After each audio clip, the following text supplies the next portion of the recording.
Garden Basics with Farmer Fred is brought to you by Smart Pots, the original lightweight, long-lasting fabric plant container. It's made in the USA. Visit smartpots.com/Fred for more information and a special discount. That's smartpots.com/Fred.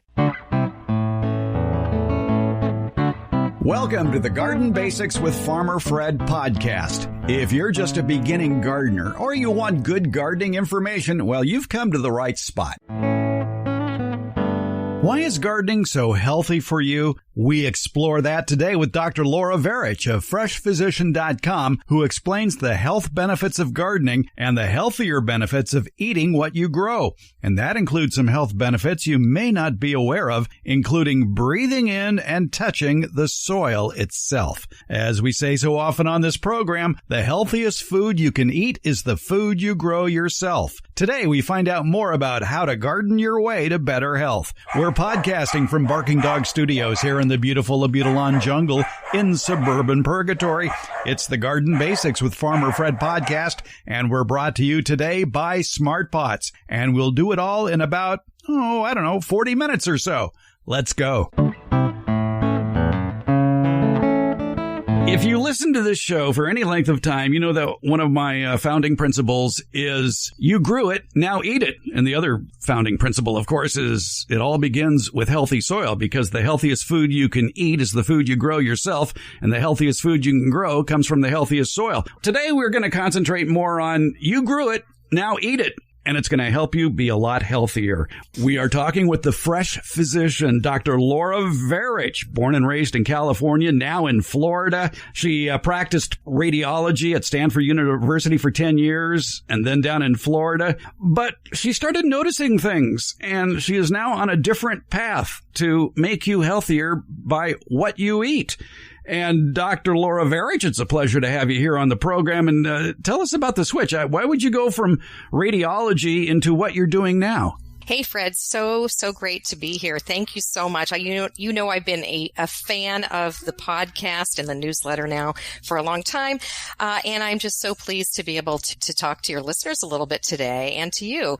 So yeah, the path for me was really an interesting one. I was doing pediatric radiology for about 20 years. And then I really, in the last 10 years, started to notice, and this is all in the same population because I've been in Florida for 12 years, started to notice that really the health of children has changed a lot. And it's been over a pretty short time. And we're seeing just so much chronic disease in kids now. You know, things we never saw before, like type 2 diabetes and fatty liver disease. And of course, we have a lot of obesity and even autoimmune diseases, all kinds of things really escalating in the pediatric population. So I thought, I need to figure out what's going on here, because if we've made these changes so recently, if this has been happening, right, we have to be able to turn them around. So when I looked into the research, I could not believe what I read, because as physicians, we don't train in nutrition really at all. So what I read just astounded me. And I thought, well, this is it. This is my life calling. I've got to get this information out to people. So I left my practice, and now I just try to speak and get the word out that it is our food. It is our food that is primarily responsible for the chronic disease that we have in our country. We've known about this for a long time, but it goes back to people who were on television back in the 1950s, people like Jack LaLanne or Gypsy Boots, who were basically saying you are what you eat. I remember Jack LaLanne, the exercise fanatic who would lead you through morning exercises every morning of the week. And he would say the best food is in your garbage disposal, because we're throwing away some of the best parts of the food we eat. And he was very right about that. But going back to your story, and you mentioned something interesting, and I'm wondering about it, and that is the amount of nutritional training that doctors actually receive. I've talked with old doctors who basically said, yeah, I think we had 1 unit on that back in med school, and that was it. I would hope since then it's improved. Well, it actually is improving. And I think it's the realization that the food is what has put us in the health crisis that we're in now. And so it is becoming a part of medical training, not everywhere, but I know here in Central Florida, at the University of Central Florida, there is a culinary medicine program. So medical students are actually learning a lot about how food actually is medicine. And you're right, those thoughts date back to antiquity. let thy food be thy medicine and such. So, and it turns out that that is absolutely true. So no, it's changing a bit. It isn't changing everywhere. It's going to take some time. But yeah, in our day, we learned about things like our nutrition really was about if you have a severe deficiency in something, like if you have scurvy, what does that mean?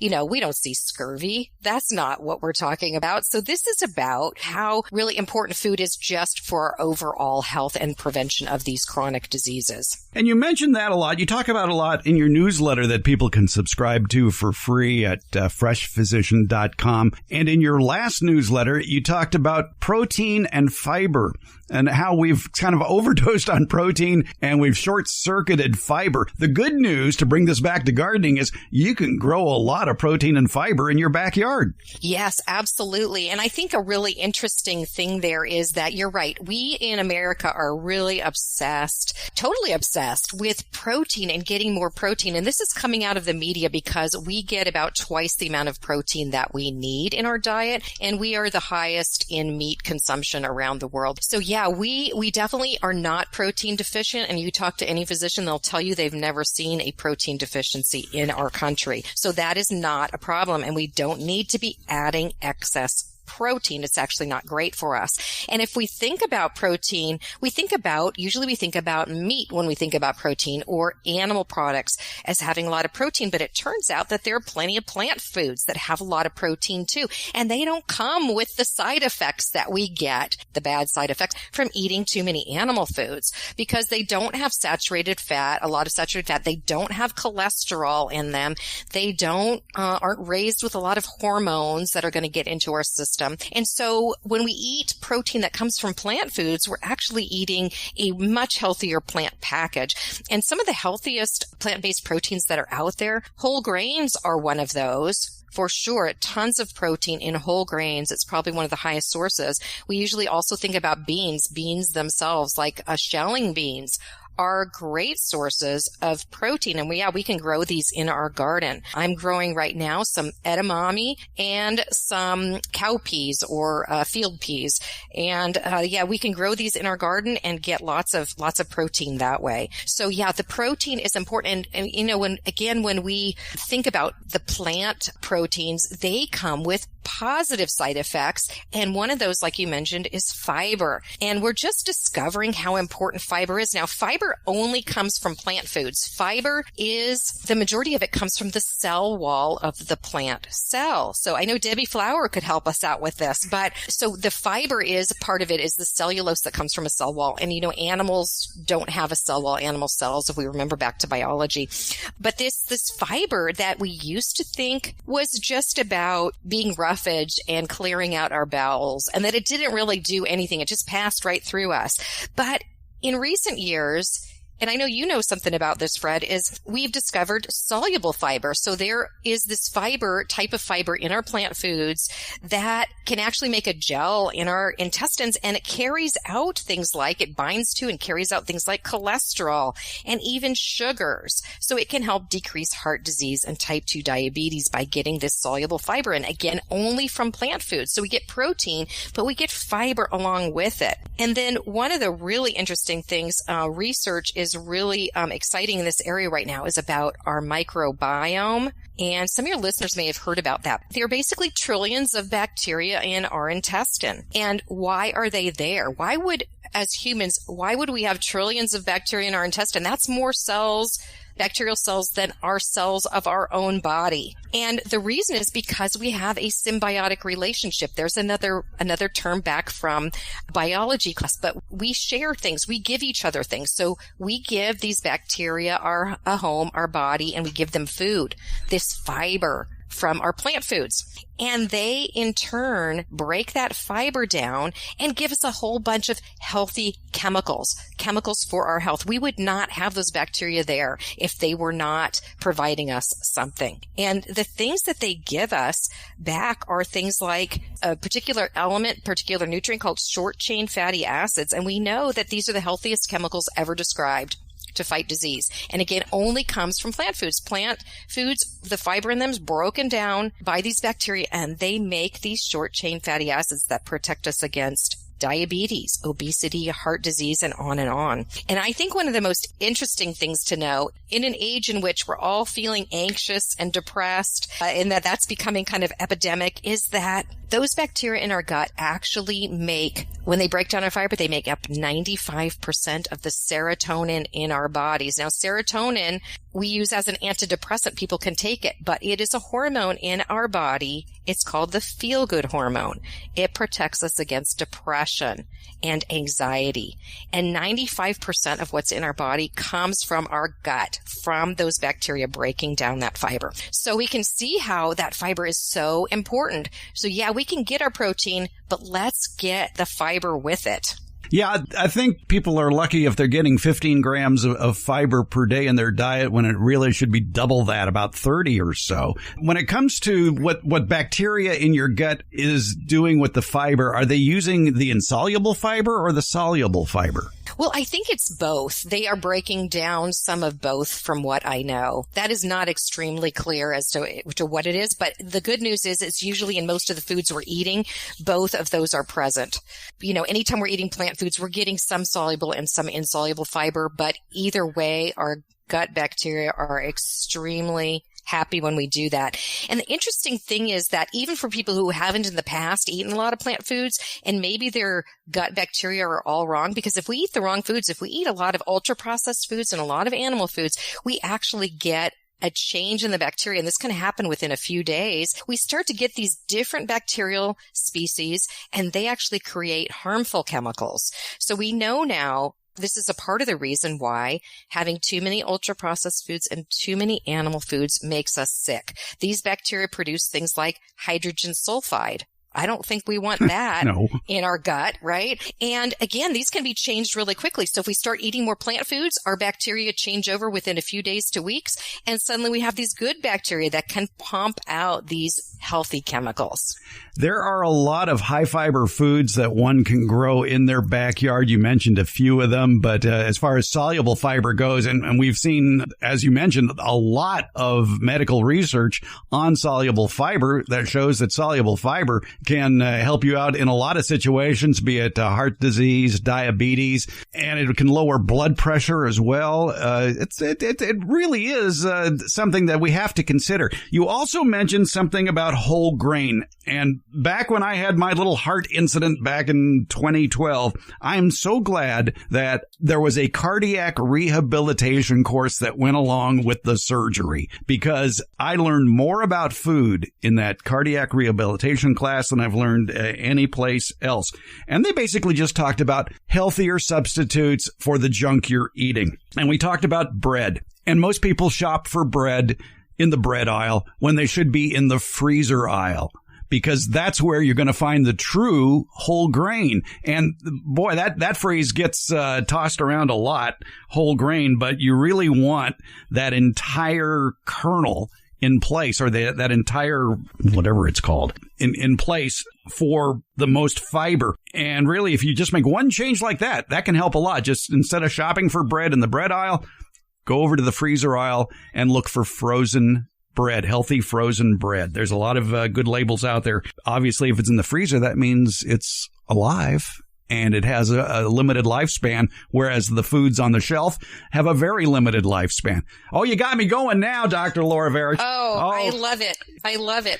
Yeah, you are so right. You know, whole grains, when we talk about whole grains, really the difference between a whole grain and a processed grain, which is what we eat pretty much in America, it's probably over 90% of what we eat are these highly processed and refined grains. And what that means is, yes, you've taken off the outside layer, which is the bran layer, that's the fiber, and you've also taken off the layer called the endosperm, which is where the nutrients lie, and what you're left with is basically just pure carbohydrate. So when we're eating things like white bread, and even those ones that are called whole wheat bread, we have to be careful. Sometimes it's still a lot of the elements are missing. But yeah, there are so many whole grains now. It's so interesting. And yes, you can grow lots of them in your garden, but lots of them out there, you're going to start seeing them all over the place because we're realizing that really if we can get more whole grains in our diet, that fiber is so protective for us. And again, it has a lot of protein too. So we've had, I've been introducing to people to things like sorghum and millet, and obviously we have quinoa, and one of my favorites is oat groats and, buckwheat. I mean, the list goes on and on of the whole grains that are out there. But I agree, if we can just make some small moves like that, they're life-changing. Among the high-soluble fiber foods you can grow in your garden, artichokes, blueberries, beans you mentioned, pinto beans, apricots, green peas, kidney beans, raisins, that would be grapes. If you live in a climate where you can grow an avocado tree, go for it. Avocados, high in soluble fiber, as are carrots, eggplant, oranges, pears, peaches, and the list goes on. We'll have that list in the show notes. It'll be a link to the Heart Healthy Garden that you'll see in the show notes that can help you out if you're planning your garden. Let's take a break. We're talking with Dr. Laura Verich of FreshPhysician.com. More coming up on Garden Basics with Farmer Fred. I'm pretty picky about who I allow to advertise on this podcast. My criteria, though, is pretty simple. It has to be a product I like, a product I use, and a product I would buy again. And you know who checks all those boxes? It's Smart Pots. Smart Pots is the oldest and still the best of all the fabric plant containers that you might find. Smart Pots are sold around the world, and they're proudly made 100% right here in the USA. Smart Pots come in a wide array of sizes and colors and can be reused year after year. Some models even have handles, and that makes them a lot easier to move around the yard. Because the fabric breathes, Smart Pots are better suited than plastic pots, especially for hot climates. That breathable fabric has other benefits too. Water drainage issues? Not with Smart Pots. Roots that go round and round, choking the root ball like they do in plastic pots? Doesn't happen with Smart Pots. These benefits will help you get a bigger, better plant than what you've gotten in the past with the same size plastic or other hard container. Smart Pots are available at independent garden centers as well as select Ace and True Value hardware stores nationwide. To find a store near you or to buy online, visit smartpots.com/Fred. And don't forget that /Fred part. On that page are details about how, for a limited time, you can get 10% off your Smart Pot order by using the coupon code FRED, F-R-E-D. Use it at checkout from the Smart Pot store. Visit smartpots.com/Fred for more information about the complete line of Smart Pots lightweight, colorful, award-winning fabric containers. And don't forget that special Farmer Fred 10% discount. Smart Pots, the original award-winning fabric planter. Go to smartpots.com/Fred. Let's get back to our conversation about the freshest food you can eat is the food you grow yourself and how good it is for you. We're talking with Dr. Laura Verich from FreshPhysician.com. And we're coming up to fall garden season, Dr. Laura, and I think the crops that you grow in the fall, the green leafy vegetables, are some of the healthiest vegetables that you can grow. Absolutely, that is true. The green leafy vegetables, you and I are going to be talking more about phytonutrients in the future, but phytonutrients, one of the ways we can tell where phytonutrients are is by the flavor of foods. And it turns out that, and actually in the color too, we're going to talk about that, but it turns out that the greens, that the really kind of dark greens that we can get are extremely healthy for us. Obviously, they have fiber in them, but they also have some of the highest levels of phytonutrients. These are plant chemicals that are good for our health. They have some of the highest levels out there. So yeah, I think they're some of the easiest things to grow. I don't know about you, Fred, but I think greens are pretty easy. And I'm kind of a confessed lazy gardener. So I like to put stuff in and then I want to go out and pick it and eat it. I don't want to have to do too much. So greens are one of the ones you can do that with. Especially the loose leaf greens too, that are much healthier than the head lettuce types. Exactly. Yeah. More exposure to the sun means the plant is having to work harder and it's going to be making more phytonutrients. We should point out, too, that at your website, freshphysician.com, you have a whole section on gardening because you want people out in the garden. You want people to be healthier, and gardening can do a world of good for you both physically and mentally. Absolutely. I think that if there is one sort of take home point to this whole conversation that we're having today, is that, humans have lived for almost all of our time on this earth, 99.9% of our time on this earth, we've lived in a natural environment. And it's only 0.01% of our time has been in our modern surroundings. And really, this is a problem for our health, both mentally and physically. So I think if we can remember that getting back to a more natural way of living is key to our health. And gardening really does that for us. Gardening brings us all the most important elements that we're missing in this modern world that make us stressed out and unhealthy. Because in the garden, we find healthy food, right? And like you said, if you grow it, you eat it. And it's the healthiest when we've picked it fresh. So healthy food, super important. Also, we're getting a lot of exercise out there in the garden. The amount of exercise recommended as a minimum is 30 minutes, 5 days a week of moderate exercise. And we get that in our garden. It's shown that gardeners get that amount of exercise. And the good news is it's fun at the same time. I know when I get out in the garden, I think, I'm just going to go, I have 10 minutes. I'm going to pick a few weeds, and 3 hours later, I'm still out there. And like I've hauled a bunch of mulch and I've raked some things up and I've, replanted some plants. And it's just because it's fun and engaging and we have something to show for it at the end. We've got great food and a beautiful garden. And so the exercise comes naturally and easily. And it's been shown that this kind of exercise is as good for us as going to the gym. And who likes the gym? I mean, and when you go to the gym, you don't get this third component, which is the exposure to the natural world that improves our mood. It's so important. I know we all feel this as gardeners. We don't have to have research that shows us, but there is research out there that shows that when we step out into our gardens, into the natural world, we decrease our anxiety levels, we decrease depression, our blood pressure goes down, our heart rate goes down. We as humans are connected to this earth. And when we step out into nature and get our hands in the dirt and our feet in the grass, that is when we are at a really healthy place, mentally particularly. And there was this really interesting thing. I don't know if you heard about this, Fred, that came out in the literature was about mood and gardening, was that there is a particular type of bacteria that was discovered in the soil called Mycobacterium vaccae. And this bacteria in the soil, if we eat it, or we breathe it in, that it actually triggers the release of serotonin in our body. That's that same happy hormone that we have. So there's another reason why when we work out in the soil, we actually feel good. Well, it makes sense. And just like some forms of exercise, I know that I have that same release when I'm riding my bike. It usually hits about mile 17 or so, where I'm just the happiest person in the world. Yeah, I know. It feels so good to get our bodies moving. Our bodies weren't meant to sit in buildings all day long, be away from the outside and not be moving and not be eating healthy food. So yeah, no, you're right. It makes us feel good and we know it. And now we have lots of research to prove it too, as if we needed that. But there it is. I remember years and years ago, a local grocery store chain here had a staff nutritionist, and she used to appear in public. I talked to her one time, and this had to be back in, I guess, the 1990s.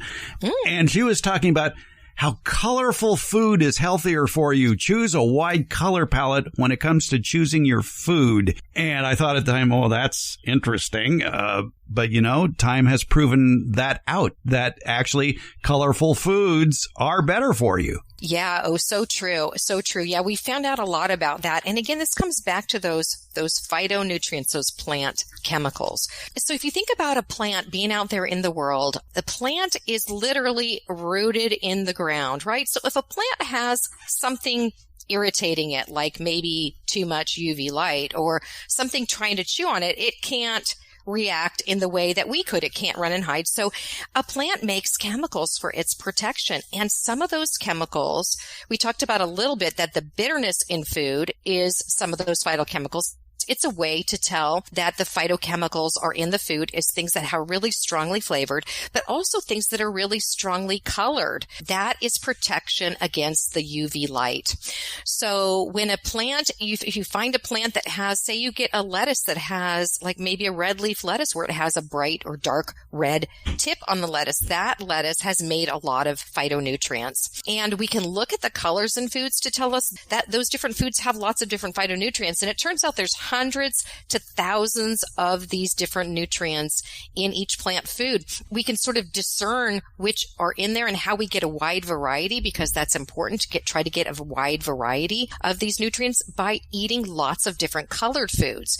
So we want to find strongly colored foods, dark greens, reds, bright reds and bright oranges, and try to get as many of these different types of foods in our diet as we can. There are those gardeners who say, oh, why should I plant an apple tree? Because there are apples at the grocery store year round. And that's part of the problem. If you want the healthiest food possible, you want the freshest food possible, as you said. Tell us about how long some of these grocery store vegetables and fruits are sitting around. Yeah, well, that's a really good question, because if you talk about things like apples and pears, you think about when those are in season. That's usually the fall time, right? But you can get them in your store year round. And why is that? That's because they sit in cold storage for the year. So you're not getting an apple that was just picked for the most part. I mean, you might be, but if you do, that's coming from the southern hemisphere, which is traveling a long way to get to you. But otherwise, it is an apple that's been sitting in cold storage, and it can be there for a year. And we also know that when we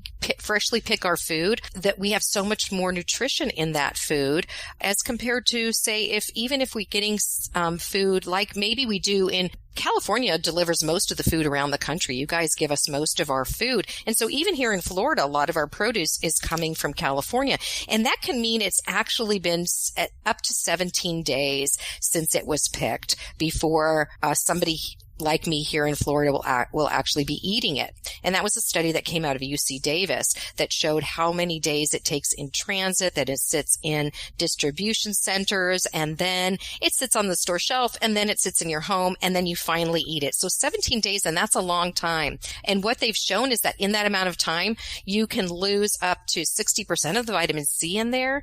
And for things like broccoli, you lose 80% of what's called sulforaphane, and that's the anti-cancer agent in broccoli. You lose 80% of it in that time period. So it's really good to try to get food as fresh as you can. So you're right. Even though you can grow it, I mean, you could buy it at your store. I could go in and buy a head of broccoli today, but if I picked the broccoli off of my plant and brought it in, it has a huge amount more nutrition in it. The longer it takes, the more that has degraded. So yeah, I say grow everything that you can in your area. Oh, exactly. And it'll be in season, which helps the nutrition, as opposed to something that, like you say, was grown a year ago or so. We are fortunate here in California to actually, have first dibs on the products that were picked. Also, the rise of farmers markets. And I'm so glad to see that out here, that for people who can't garden or are looking for specialty items that are in season, they can usually find them at a farmer's market. And there's a very active farmer's market program here in California. Most locales have a farmer's market at least once a week, if not more often. And I would hope that program, the farmer's market program, is spreading across the country. Yeah, I sure hope so too. I have to say, when I come back and visit family in California, I'm always jealous about the amount and variety of food at your farmer's market, because, of course, again, you guys grow so much of our food for the country. But we do have farmer's markets out in Florida too. If we're getting things that are in season, though, our seasons will be a little bit different, and we usually don't have quite the variety that you guys have. But yeah, I think farmer's market is a great way to get out there. It supports your community too. It's supporting your local farmers, keeping the money in your own community. It's an amazing thing to do. And of course, like you said, it's more fresh. And so it's going to taste better, and it's going to be healthier for us. So, and plus it's just a fun outing. Exactly. Like you say, it was probably picked that morning.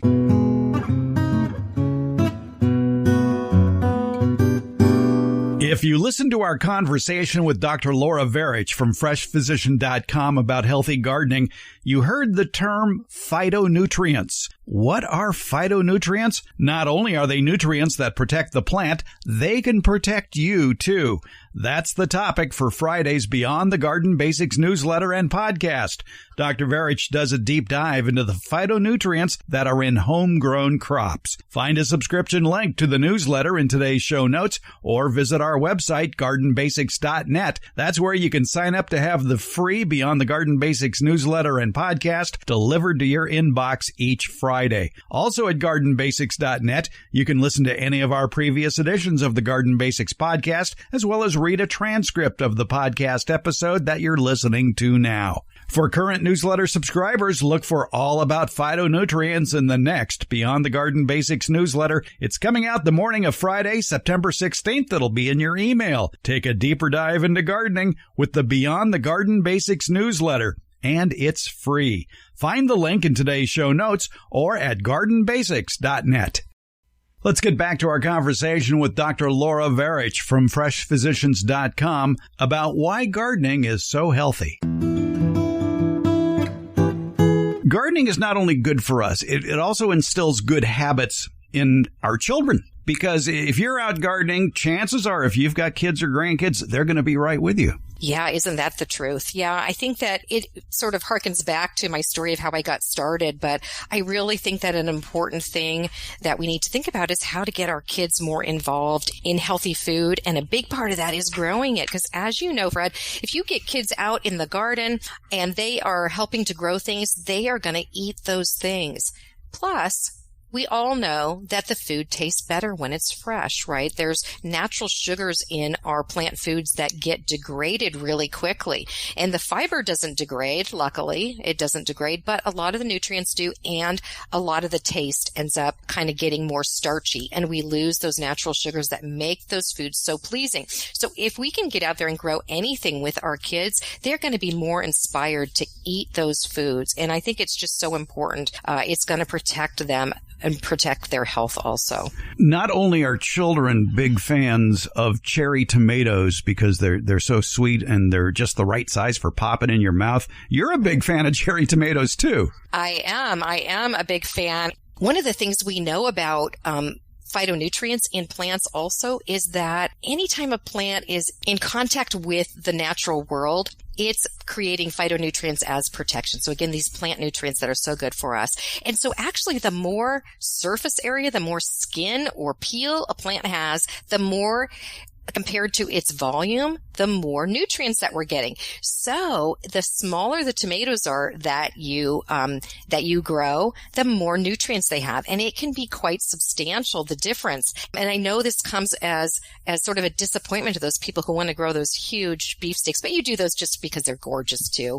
And they're still good for you. But if you can grow these really tiny tomatoes, like I discovered one of the ancestral tomato varieties called a currant tomato. I don't know if you've grown that one, Fred, but they're really delicious, and they're teeny tiny. Kids would love those. They're very tiny. Very tiny. They're so good. Yeah. And they have, just a ton of phytonutrients. You talked about growing the healthiest food possible, and there have been studies that shown, and I'm thinking of a University of Texas study that came out maybe 20 years ago or so, that talked about changes in USDA food composition data for 43 garden crops. What they did was they compared common garden vegetables grown in 1950, their nutritional value, versus the nutritional value in store-bought produce in 1999. And I'm sure it's no surprise to anybody that changes in nutrition went downward. And they think it's because of cultivated varieties became more hybrid varieties. They were basically grown to look good and to ship well. And when you breed foods for those qualities, something's got to give, and it's usually the nutritional value. And sure enough, of these 43 garden crops, the majority of them showed a less nutritional value in 1999 than they did in 1950. And boy, oh boy, there's an argument right there for growing heirloom varieties of fruits and vegetables. Right. Totally agreed. If we could find heirloom or wild type varieties, we are going to have so much more nutritional value because, just like you said, we started to breed really our crops for certain flavors. And so a lot of the things in our produce that gave it a lot of nutrition are now missing. So so a lot of times we've bred in a lot of sweetness to our plant foods, but we've bred out a lot of the things that make it so healthful. So yeah, I think if you're looking at different kinds of seeds, try to find some great heirloom and wild type varieties. The other thing, too, and it goes back to your point of how foods protect themselves and increase the benefits for your gut biome. As any gardener knows, when you go out to pick tomatoes or peppers, there's always some cosmetic damage. Cosmetic damage you will not see in the grocery store. Does that make grocery store varieties better? No. As a matter of fact, you point out at your website, freshphysician.com, that those fruits and vegetables that have those cosmetic issues, maybe, a bird took a peck out of it or they got a little sunburn or whatever, those scars have made it healthier for you. Yeah, isn't that amazing to think about? So yeah, there's a couple little aspects here that I think are really, as gardeners, that I think we're going to find really interesting. And one is that, yeah, imperfect produce is actually better for us. It means that the plant has had to fight. And so you're not going to find them very often in your grocery store because like you said, we need them to look perfect or we're not going to buy them, right? But in our garden, we have imperfect produce all the time, right? A bug chewed on something, there's a hole in a leaf. Well, you know what? Actually, those are going to be the healthiest leaves we can pick.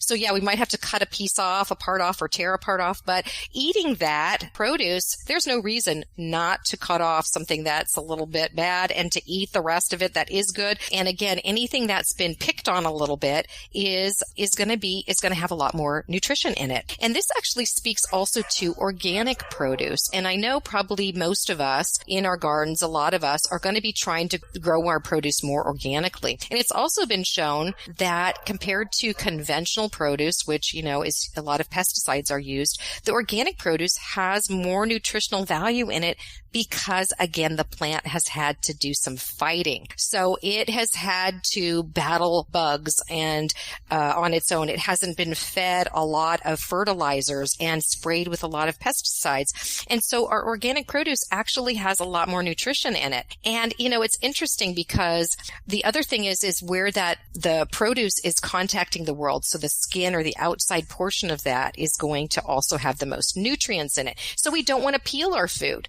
And a great way to avoid peeling our food is to make sure our food's organic to start with. So we can just give it a quick wash or a scrub, and a lot of nutrition is right there in that peel. And storing it, too, for maximum nutrients. And we'll have a link to a chart produced by UC Davis that goes through most of the fruits and vegetables you'd grow in your backyard. And this chart will tell you whether they should be left out on the counter or in the refrigerator and how long they're good for in either situation. So I have one tip that saved me a lot of heartache, and you may do this too, Fred, but when we have sprouts of food, like broccoli sprouts contain hundreds of times more phytonutrients for its volume than does the mature broccoli. So one thing that has saved me heartache is knowing that these little sprouts are really good for me. When I plant too many seeds and I have to thin them out, I actually will just go out there, wait till they're, an inch high or so, pick them off, and I'll either eat them right there or I will bring them in and throw them into a salad. And I feel like, okay, that didn't go to waste, because you know how sad it is to have to pull up those little seedlings. And so we can actually eat those, especially if they're, I don't know that I eat a tomato seedling, but if they're from greens or cruciferous vegetables like broccoli and things like that, and you would ever eat the greens of them when they're mature, go ahead and pick those and just eat them. And we should point out, too, that if you are limited in your space for gardening, growing microgreens is a great way to get around that, because you can do that indoors with a sunny window. And basically, you're harvesting them with a pair of scissors when they're maybe an inch or 2 inches tall. And you can have a garden like that throughout the year. Yeah. And it's interesting because I do that particularly with broccoli seeds, and grow broccoli sprouts. But yeah, actually within just a few days, 3 or 4 days, you start having them at a height, you can start using them. And so I just kind of keep it on rotation. I keep one coming in and one started out under my grow light, and just keep rotating them. But yeah, it is a great way to have really packed packed, nutrient-packed food, greens at your disposal all the time. It's pretty amazing. We'll have a link in today's show notes about growing microgreens. We had that conversation with Master Gardener Gail Pothauer a while back. It's very easy to do, and you can do it with a whole host of crops as well, especially your leafy crops. But broccoli, that sounds interesting. That might make it more palatable for kids as well. Yeah. They're actually, especially, if you buy broccoli sprouts in the grocery store, they're really, they taste very bitter. But when you grow them yourself at home and you're eating them when they're really fresh, they are delicious. Kids do love them. They're really great. They're not even near as bitter. They're really fun. Exactly. There's a lot of ways you can be eating healthier, and growing microgreens is available for anybody with a sunny window. Exactly. So one of your projects now is your website, freshphysician.com. Tell us about the website. Yeah, I began this new venture a few years back, and I started this website to have a lot of information on it. So it's a place where people can get information on things like gardening, but also on a lot of health topics. So I have a lot of information even on specific disease processes and what we know about what the research says about how nutrition can really help us. And Fred, you can reverse disease by changing your diet and your lifestyle. 80% of the disease in our country, the chronic disease, is actually our diet and lifestyle. It's the number one cause. And so we actually can turn these things around. And so I really wanted to create information documents that people can use to help them to do that, because there is hope out there. It's never, ever too late to change things up. And I also have a video series for people who aren't used to cooking with plant foods. And, and certainly people can, on my website, just if there's questions about things we've talked about today, or just to reach out and say hello, they can get a hold of me there. And sign up for your newsletter. Yeah, please do. Please do. By the way, I do want to put in a word for praise for a green that you can grow year-round here in California despite 100-degree temperatures. It's Swiss chard, and it's one of the healthiest greens you can grow. Great in salads, great raw, great cooked, and very colorful. Okay, then I need to put in a plug for a green that I really like that I'm sure you can grow in California. Sweet potato greens. So people, when they grow the sweet potatoes, they sort of forget about the fact, or don't know about the fact, that those greens are delicious and nutritious. You can use them basically like spinach. And for us in Florida, where we can't grow a lot of things in the midsummer, it's just way too hot. This is one thing that we have, greens growing all summer long on our sweet potato plants. Now, I don't end up with many sweet potatoes because something under the ground is enjoying eating them, but I get all these great greens. And for me, that's the reason to grow them. Exactly. And since you brought up greens of root crops, the leaves of beets are very edible and very delicious. Absolutely. I love those. Yeah. So when you and this is a great tip too, if you're buying produce in the grocery store and you want the freshest produce of all and you're looking at root vegetables, get the ones where the tops are still on the root. So get the carrot that has the tops on it, get the beet with the tops on it, because what that tells you, it was just picked, because these root vegetables similarly can be stored a very long time. But at some point, very, very quickly, within a week or two, those tops have to be removed because they start to degrade. So it's a great way to know in the store that this is fresh. And then eat them too. Yes, eat them. Gardening just has a whole host of benefits. It's good exercise. You're growing the healthiest food possible. What's not to like about it? Absolutely nothing. There's everything to love. Dr. Laura Verich runs the website freshphysician.com. Check it out. Dr. Laura Verich, thank you so much for a few minutes of your time. Thank you so much, Fred. What a pleasure. Garden Basics with Farmer Fred comes out every Tuesday and Friday, and it's brought to you by Smart Pots and Dave Wilson Nursery. Garden Basics, it's available wherever podcasts are handed out. For more information about the podcast, visit our website, gardenbasics.net, and that's where you can find out about the free Garden Basics newsletter, Beyond the Basics. And thank you so much for listening.